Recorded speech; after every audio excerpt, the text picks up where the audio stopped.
Hello students. इस lecture में हम वेक्टर के बारे में पढ़ेंगे। वेक्टर क्वांटिटीज़ क्या होती हैं और स्केलर क्वांटिटीज़ क्या होती हैं। मेनली हमें वेक्टर क्वांटिटीज़ के बारे में पढ़ना है। बस हमें डिफरेंस पढ़ना है कि स्केलर क्वांटिटी और वेक्टर क्वांटिटी के बीच में डिफरेंस क्या होता है, ये हमें जानना है। और हमें वेक्टर क्वांटिटीज़ के रूल्स और वेक्टर क्वांटिटीज़ होती क्या हैं, उनके एडिशन कैसे होते हैं, सब्सट्रैक्शन कैसे होते हैं या मल्टीप्लिकेशन कैसे होते हैं, मतलब सारी चीज़ें वेक्टर क्वांटिटीज़ के बारे में हमें पढ़नी है।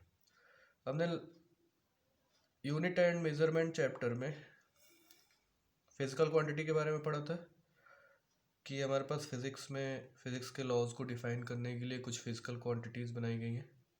ठीक है, तो उन फिजिकल क्वांटिटीज़ को हमने दो पार्ट में बांट के पढ़ा था। पहला क्या, फंडामेंटल क्वांटिटी, दूसरा हमारा डेराइव्ड क्वांटिटी। ठीक है, तो कुछ डेराइव्ड क्वांटिटीज़ जो हमारी फिजिकल क्वांटिटीज़ हैं, उनमें से कुछ क्वांटिटीज़ वेक्टर क्वांटिटीज़ होती हैं और कुछ क्वांटिटीज़ स्केलर क्वांटिटी होती हैं। एक अलग तरीके की भी क्वांटिटी होती है जिसे हम टेंसर क्वांटिटी बोलते हैं।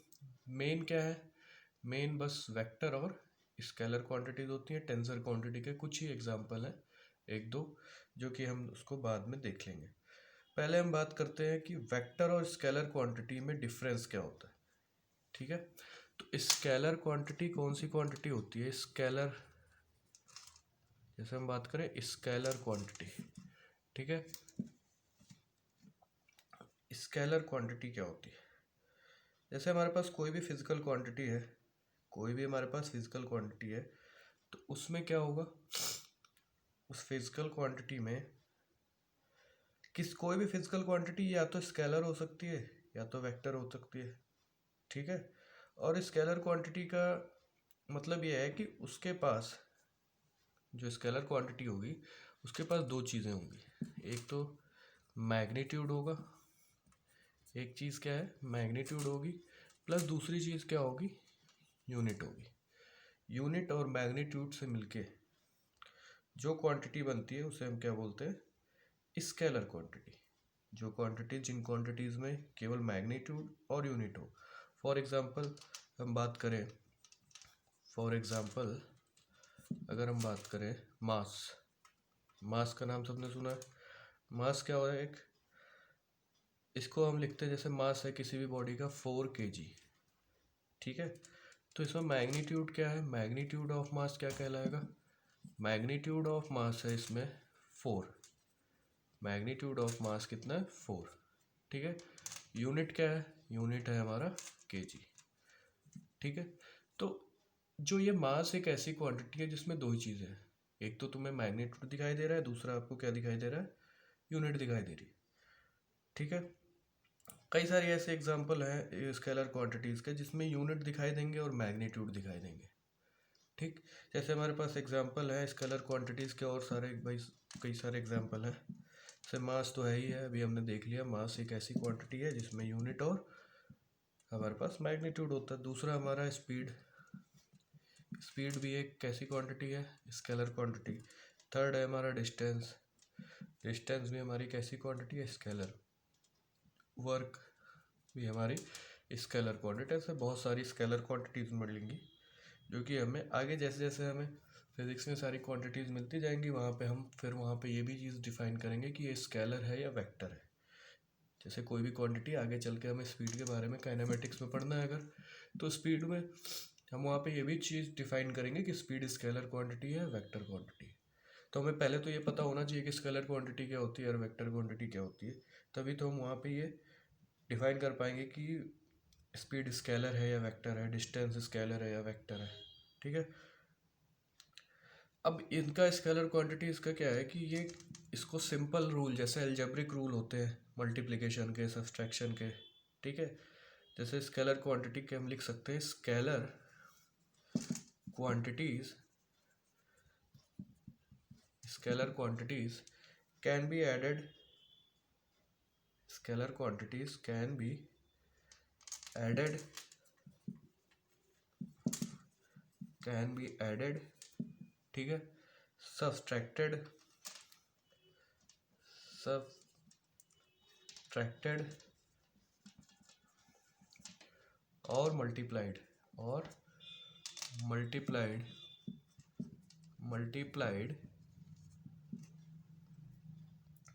by simple laws of algebra,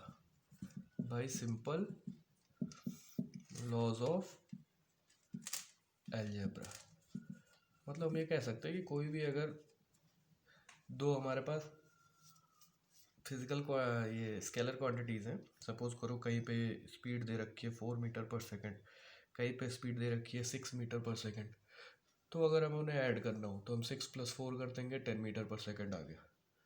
yes, हमें माइनस करना हो तो 6 में से 4 हम डायरेक्ट माइनस कर देंगे, सिंपल जैसे अलजेब्रिक मेथड होता है, प्लस करने का, माइनस करने का, मल्टीप्लाई करने का। 6 × 4 हमने कर दिया, मल्टीप्लाई हो गया, 24 आंसर आ गया। तो सिंपल जो हमने प्लस माइनस या हमने मल्टीप्लिकेशन पढ़ा है, उसी तरीके से वेक्टर स्केलर क्वांटिटीज़ के मल्टीप्लिकेशन, सब्ट्रैक्शन और एडिशन, ये सारी जो भी चीज़ें हैं सिंपल अलजेब्रिक रूल से ही हम करते हैं। बट वेक्टर क्वांटिटी में ऐसा नहीं। अगर कोई क्वांटिटी वेक्टर क्वांटिटी है तो उसको हम सिंपल नहीं ऐड कर सकते, ठीक है, उसको हम सिंपल मल्टीप्लिकेशन नहीं कर सकते, या उनका सिंपल तरीके से हम उनका सब्सट्रैक्शन नहीं कर सकते, ठीक है। ये वेक्टर क्वांटिटीज़ में एडिशन के, सब्सट्रैक्शन के और मल्टीप्लिकेशन के, इन तीनों के अलग रूल है, अलग तरीके से इन क्वांटिटीज़ के मल्टीप्लिकेशन, सब्सट्रैक्शन और एडिशन होते हैं। तो अभी तो ये स्केलर क्वांटिटी के बारे में था कि स्केलर क्वांटिटी में दो चीज़ें पाई जाती हैं, एक तो हमारे पास मैग्नीट्यूड हो गया, दूसरा हमारे पास यूनिट हो गया। हमारे पास दो चीज़ें अगर है मैग्नीट्यूड प्लस यूनिट, तो किसी भी हम स्केलर क्वांटिटी को डिफाइन कर सकते हैं। जैसे हमारे पास 4 kg लिखा था तो हमें समझ में आ गया ये मास की बात हो रही है। कहीं पे 4 मीटर पर सेकंड लिखा हो तो हमें समझ में आ जाएगी कि ये स्पीड की बात हो रही है। कहीं पे 10 मीटर लिखा हो तो डिस्टेंस की बात हो रही है, ठीक है। तो ये हमें स्केलर क्वांटिटीज़ हैं, जैसे एग्जांपल हमने दिए स्पीड, डिस्टेंस, वर्क, मास, तो ये सारे स्केलर क्वांटिटी। अब वेक्टर क्वांटिटी क्या होती है? वेक्टर क्वांटिटी में ये दो चीज़ें तो होंगी, मैग्नीट्यूड भी होगा, ठीक है, यूनिट तो होगी। विदाउट यूनिट तो हम ये बता ही नहीं पाएंगे कि कौन सी फिजिकल क्वांटिटी है, ठीक है। मैग्नीट्यूड होगी, यूनिट होगी, प्लस क्या है, स्पेसिफाइड डायरेक्शन, मतलब एक स्पेसिफिक डायरेक्शन में ये क्वांटिटी एक्ट कर रही होगी। जैसे सपोज करो हमारे पास एक ही बॉडी है, इसके ऊपर हमने 10 न्यूटन फोर्स लगाया, तो एक फोर्स की डायरेक्शन ये भी 10 न्यूटन हो सकती है, ये भी 10 न्यूटन हो सकती है, ये भी 10 न्यूटन, इधर से भी 10 न्यूटन हो सकता है। तो हमें स्पेसिफाई करना पड़ेगा कि इस बॉडी पे किस डायरेक्शन से फोर्स लगाया गया। तो फोर्स एक ऐसी क्वांटिटी है जिसमें हमें डायरेक्शन को स्पेसिफाई करना पड़ेगा कि हाँ, हमने फोर्स उस बॉडी पे लगाया तो किस डायरेक्शन से लगाया, ठीक है, लेफ्टवर्ड लगाया, राइटवर्ड लगाया, अपवर्ड लगाया, डाउनवर्ड लगाया, ठीक है, या किसी एंगल पे लगाया, ठीक। तो हमें स्पेसिफाइड डायरेक्शन देनी पड़ती है फोर्स की, कि हमने एक बॉडी पे 10 न्यूटन फोर्स लगाया तो हमने किस डायरेक्शन में फोर्स लगाया। इस वजह से फोर्स एक ऐसी क्वांटिटी है जिसमें 10 न्यूटन, मैंने बोला 10 न्यूटन फोर्स, तो 10 तो उसका मैग्नीट्यूड हो गया, न्यूटन तो उसकी यूनिट हो गई, बट एक हमें स्पेसिफाइड डायरेक्शन भी पता होनी चाहिए कि हमने अपवर्ड लगाया, डाउनवर्ड लगाया, लेफ्टवर्ड लगाया या राइटवर्ड लगाया। तो फोर्स एक ऐसी क्वांटिटी है जिसमें मैग्नीट्यूड भी है, यूनिट भी है और एक स्पेसिफाइड डायरेक्शन भी है। इसलिए हम कह सकते हैं कि फोर्स हमारा क्या है, एक वेक्टर क्वांटिटी है, ठीक है। अब जैसे हमने एग्जांपल में देखा, फोर्स तो हमारा वेक्टर क्वांटिटी है ही। जैसे हमने देखा कि स्पीड हमारी स्केलर क्वांटिटी है, तो स्पीड को हम लिख सकते हैं जैसे 4 मीटर पर सेकेंड। 4 मीटर पर सेकेंड ये हमारी स्पीड है, ये क्या है, स्केलर क्वांटिटी, ये स्केलर क्वांटिटी है, ठीक है। बट हम स्पीड के जैसे एक और क्वांटिटी हम पढ़ते हैं जिसका नाम है वेलोसिटी। वेलोसिटी में क्या होता है कि वेलोसिटी में मैग्नीट्यूड तो गिवन है, यूनिट तो गिवन है, बस स्पेसिफाइड एक डायरेक्शन गिवन होती है कि टूवर्ड्स, सपोज कर लो टूवर्ड्स साउथ। तो स्पेसिफाइड डायरेक्शन अगर गिवन है तो ये क्या है, वेलोसिटी, ठीक है। और ये कैसी क्वांटिटी है, वेक्टर क्वांटिटी।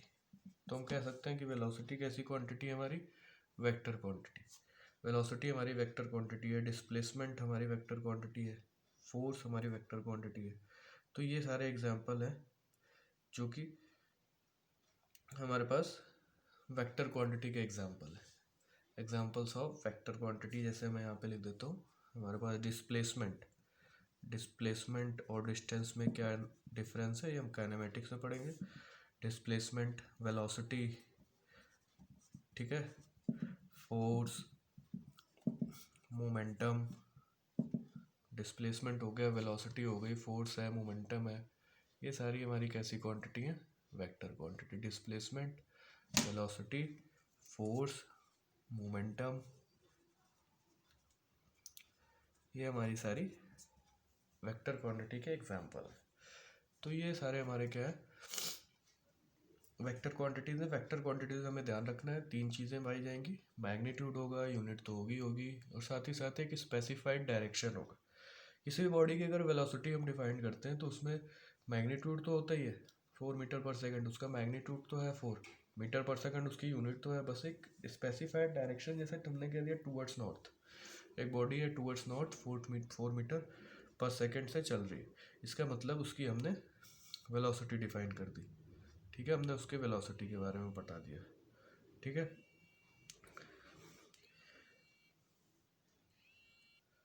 तो हमने एग्जांपल्स तो देख लिए वेक्टर क्वांटिटीज़ के, और वेक्टर क्वांटिटीज़ क्या होती हैं ये भी देख लिया, ठीक है। अगर किसी क्वांटिटी के पास डायरेक्शन है, इसका मतलब वो कौन सी क्वांटिटी है, वेक्टर क्वांटिटी। अब हमें देखते हैं कि representation of vector quantity, vector quantity को हम रिप्रेजेंट कैसे करते हैं। तो आगे हम देखेंगे रिप्रेजेंटेशन ऑफ वेक्टर क्वांटिटी। तो वेक्टर क्वांटिटी को हम रिप्रेजेंट कैसे करते हैं। द वेक्टर क्वांटिटी, हम देखो लिख लेते हैं, the vector quantity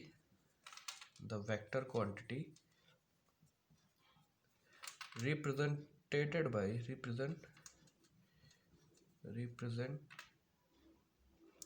by a line with an arrow indicating,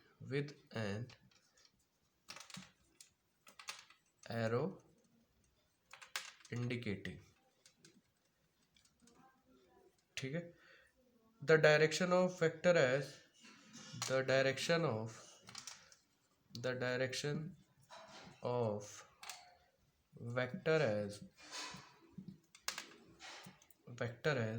ऐसे हम शो करते हैं कि ये हमारा टेल है, ये हमारा हेड है। किसी भी क्वांटिटी के ऊपर अगर ऐसा हमें दिखाई दे सिंबल एरो का, तो इसका मतलब वो क्वांटिटी कैसी है, ये लेंथ जो होगी इसकी, वही इस वेक्टर का मैग्नीट्यूड होगा। लेंथ क्या होगा, इस वेक्टर का मैग्नीट्यूड होगा। किसी भी क्वांटिटी को अगर हमने रिप्रेजेंट कर दिया, ए कोई भी क्वांटिटी वेक्टर क्वांटिटी, उसके ऊपर हमने वेक्टर क्वांटिटी है तो हमने ऊपर कैसे इसको एरो के साथ रिप्रेजेंट करना होता है, तो हमें समझ में आ जाएगा A is a vector quantity. ये एफ हमारा क्या है, वेक्टर क्वांटिटी है, तो उसके ऊपर हमें एक एरो शो करना होगा, तो हमें समझ में आ जाएगा एफ वी क्या है, F is a vector quantity. तो किसी भी क्वांटिटी के ऊपर हम अगर हमें एरो दिखाई देता है तो हमें समझ में आना चाहिए कि वो एक वेक्टर क्वांटिटी है। तो एरो अगर गिवन है हमारे पास किसी भी क्वांटिटी के ऊपर, तो वो एक वेक्टर क्वांटिटी है। जैसे हमारे पास एक्स वाई प्लेन हमने बनाया, हमने ये एक वेक्टर क्वांटिटी इसमें रिप्रेजेंट कर दी, ए से थीटा एंगल पे है ये एक्स, तो ए हमें समझ में आना चाहिए कि ये ए क्या है, एक वेक्टर क्वांटिटी है, ठीक है। ये इसका रिप्रेजेंटेशन होता है, ठीक। अगर हमें फाइंड करना हो एंगल बिटवीन टू वेक्टर, इन्हीं दो वेक्टर्स के बीच में अगर हमें एंगल फाइंड करना हो, तो नेक्स्ट हमारा टॉपिक है एंगल बिटवीन टू वेक्टर्स। तो हम कैसे फाइंड करते हैं, कोई भी दो वेक्टर क्वांटिटीज हमारे पास गिवन हो, या कोई भी दो वेक्टर है, तो उनके बीच में अगर हमें एंगल फाइंड करना है, तो हमें ये एक ए वेक्टर है, ठीक है, हम यहाँ से दूसरा वेक्टर रिप्रेजेंट नहीं कर सकते, हम दूसरा वेक्टर कहाँ से रिप्रेजेंट करेंगे, यहाँ से टेल से टेल मीट करनी चाहिए। जब भी हमें एंगल बनाना है तो टेल से टेल मीट करनी चाहिए। जैसे हमारे पास ये एक वेक्टर है ए, और दूसरा हमारे पास वेक्टर है ये बी, तो ये हमारे पास ये एंगल नहीं होगा हमारा वेक्टर, मतलब ये एंगल जो होगा ये हमारा इन दोनों वेक्टर्स के बीच का एंगल नहीं होगा। हमारा वेक्टर्स के बीच का एंगल क्या होगा, हम इसको क्या करेंगे, एक्सटेंड करेंगे थोड़ा सा, एक्सटेंड करने के बाद ऐसे ही हमारे पास ए वेक्टर है, ये हमारे पास बी वेक्टर है, तो ये एंगल हमारा वेक्टर का एंगल नहीं होगा, सीधी सी बात है। ठीक है, हमें ये एंगल हमारा वेक्टर का एंगल नहीं होने वाला है। हमें क्या करना पड़ेगा, इस वेक्टर को एक्सटेंड करना पड़ेगा आगे। इस वेक्टर को हमने आगे एक्सटेंड किया तो इसकी टेल मिली, इसकी टेल से ये एंगल हमारा क्या होगा, वेक्टर एंगल होगा। ठीक है, या हमारे पास कोई भी दो वेक्टर है, जैसे ये कि ए वेक्टर है और एक ही हमारा दो बी वेक्टर है। ठीक है, तो हम क्या कर सकते हैं कि अगर इन दोनों के बीच का एंगल हमें फाइंड करना है तो हम इसके पैरेलल, एक इसके जस्ट पैरेलल हमें इसका प्रोजेक्शन ले लेते हैं। ठीक है, और ये एंगल जो टेल के साथ बनेगा, यही एंगल क्या होगा, इसका वेक्टर के बीच का एंगल होगा।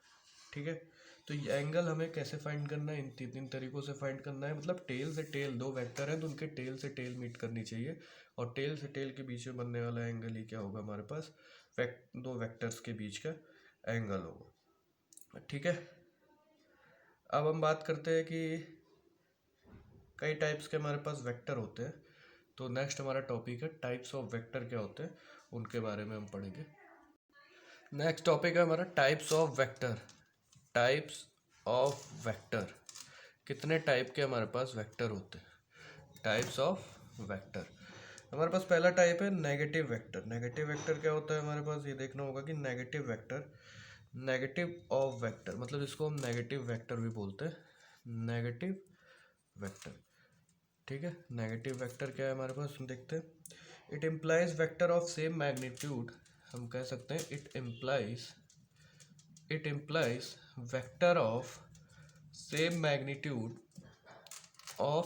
Magnitude but opposite in direction, magnitude but opposite in direction। अगर एक दो वेक्टर ऐसे हैं जो कि सेम मैग्नीट्यूड के, सपोज करो एक हमारे पास ये वेक्टर है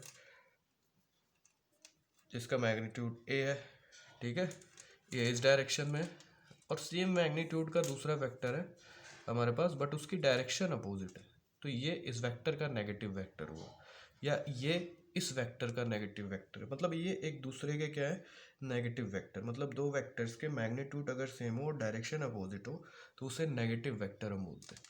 ठीक है, नेक्स्ट है equality of vector. Equality of vectors, ठीक है, इक्वालिटी ऑफ वेक्टर्स। अब हम इस इक्वल, मतलब दो वेक्टर कब इक्वल वेक्टर कहलाएंगे, जब इक्वालिटी ऑफ वेक्टर्स या इक्वल वेक्टर्स हम बोलते हैं इसे, vector having same magnitude and direction. अगर उसके पास मैग्नीट्यूड भी वही है, दो वेक्टर ऐसे हैं जिनका सेम मैग्नीट्यूड और सेम डायरेक्शन है, सपोज करो ये ए वेक्टर है इसी डायरेक्शन में, ये भी ए वेक्टर है इसी डायरेक्शन में, तो ये क्या कहलाएंगे, इक्वल वेक्टर या इक्वालिटी ऑफ वेक्टर। मतलब ये दोनों वेक्टर एक दूसरे के इक्वल है, तो इसे हम बोलते हैं इक्वालिटी ऑफ वेक्टर। या तीसरा कोई वेक्टर है हमारे पास, ये बी सी वेक्टर है हमारे पास, कोई ए बी सी, ऐसा सपोज करो ये सी वेक्टर है, ये हमारे पास ए वेक्टर है, ये हमारे पास बी वेक्टर है। ठीक है, ऐसे हमारे पास तीन वेक्टर हैं जो जिनके मैग्नीट्यूड सेम है। ए का magnitude is equals to B का magnitude is equals to C का मैग्नीट्यूड अगर है तो हम कहेंगे कि A vector is equals to C B vector equals to C vector. मतलब इनके मैग्नीट्यूड भी सेम होने चाहिए, इनके डायरेक्शन भी सेम होने चाहिए, तो तीनों वेक्टर क्या कहलाएंगे हमारे पास, equal vector, equality of vector. Next है हमारे पास collinear vector. Collinear vector next है हमारा कोलीनियर वेक्टर। कोलीनियर वेक्टर नाम से ही पता चल रहा है, ठीक है, कि कोलीनियर। अब इसमें क्या है, any two vectors are collinear then one can be express in terms of second. अगर कोई भी दो वेक्टर्स हमारे पास कोलीनियर है तो हम उसे क्या कर सकते हैं, दूसरे के टर्म में उसको हम रिप्रेजेंट कर सकते हैं। जैसे हम इसमें लिख सकते हैं any two vectors are collinear,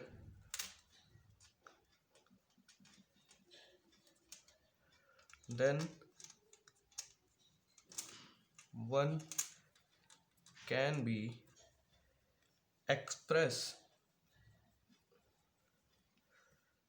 in term of other, in term of other.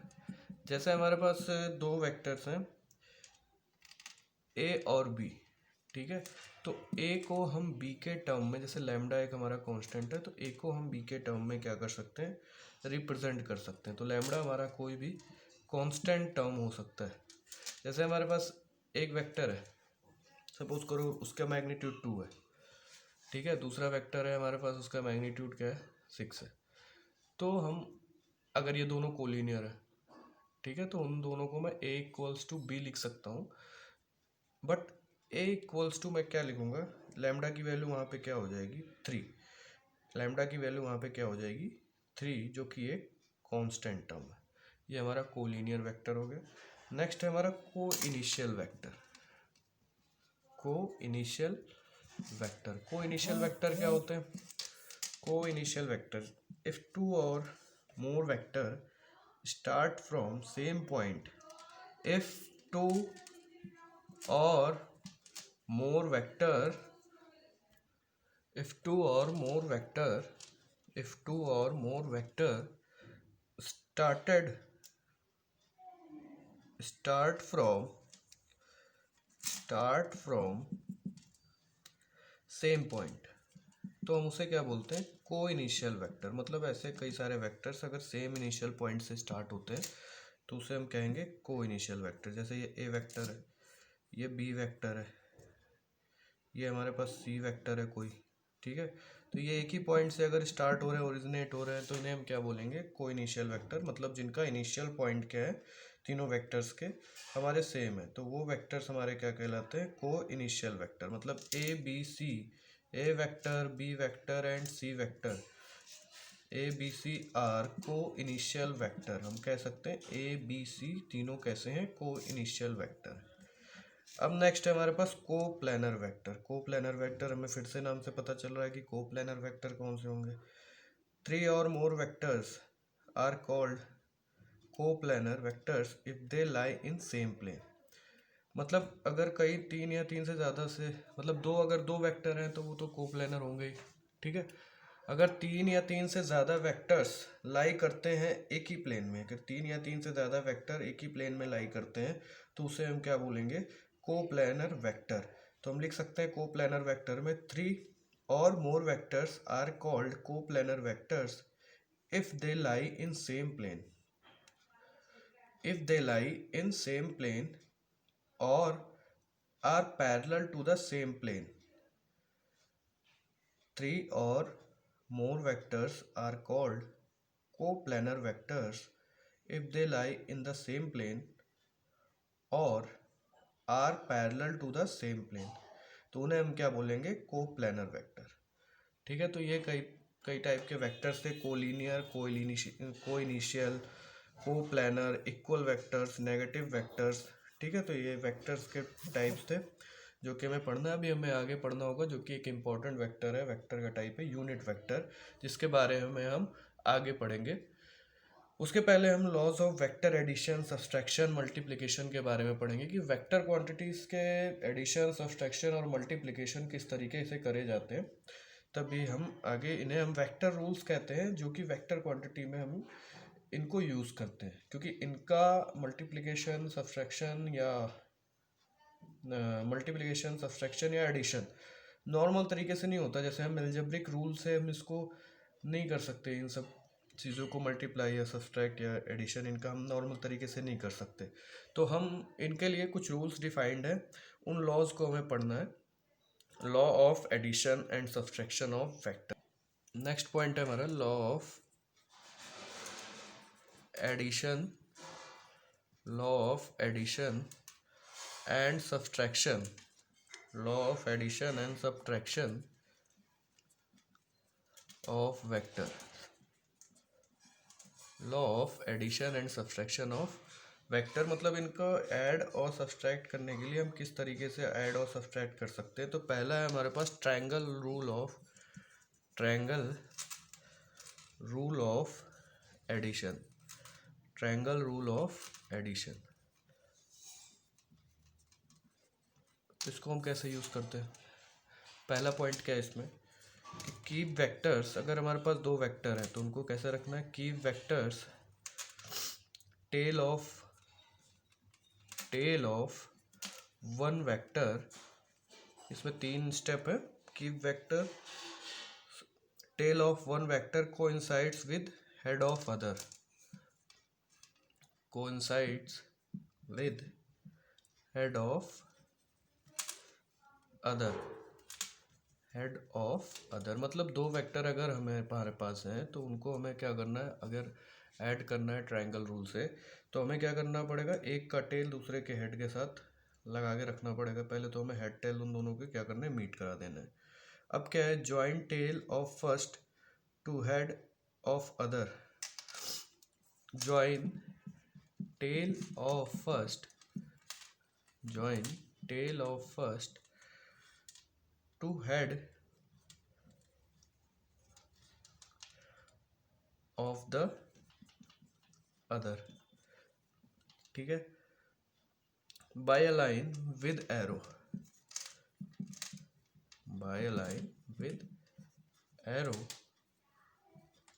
at head of the second,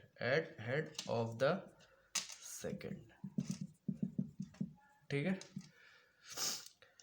अच्छा, इन तीनों स्टेप्स को अभी हम देखेंगे कि आगे कैसे, पहले हमें इन तीनों स्टेप्स को लिख लेना है, फिर आगे हम देखते हैं कि इसका हम कैसे रिप्रेजेंटेशन करते हैं। तो पहले हमें स्टेप्स पता होने चाहिए कि क्या करना है। दिस न्यू वेक्टर मतलब जो ये नया वेक्टर फॉर्म हुआ है, ये हेड और टेल को मीट कराने के बाद, मतलब सेकंड स्टेप करने के बाद हमारे पास जो ये नया वेक्टर आया है, यही वेक्टर क्या होगा, इस सम ऑफ टू वेक्टर्स।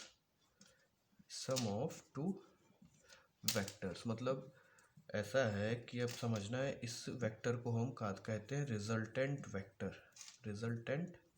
वेक्टर भी हम इस वेक्टर को बोलेंगे।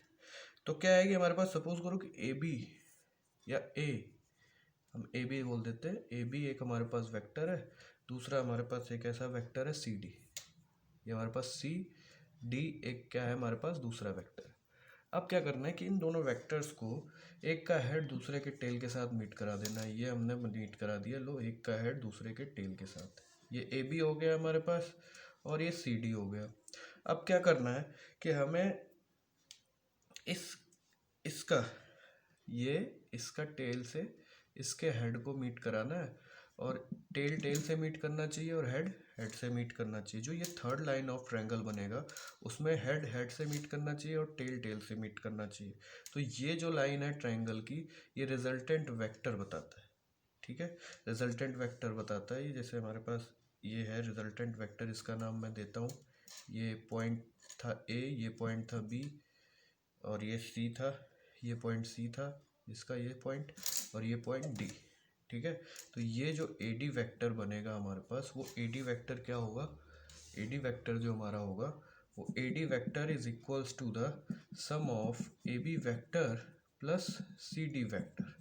It's a sum of A D vector plus A B vector plus C D vector. मतलब ट्रायंगल रूल में क्या कहना है, मतलब क्या है कि अगर हमारे पास तो दो वेक्टर है, ए बी एक हमारे पास वेक्टर था जिसको हम ए से भी रिप्रेजेंट कर सकते हैं, रिप्रेजेंटेशन में हम किसी से भी रिप्रेजेंट कर सकते हैं।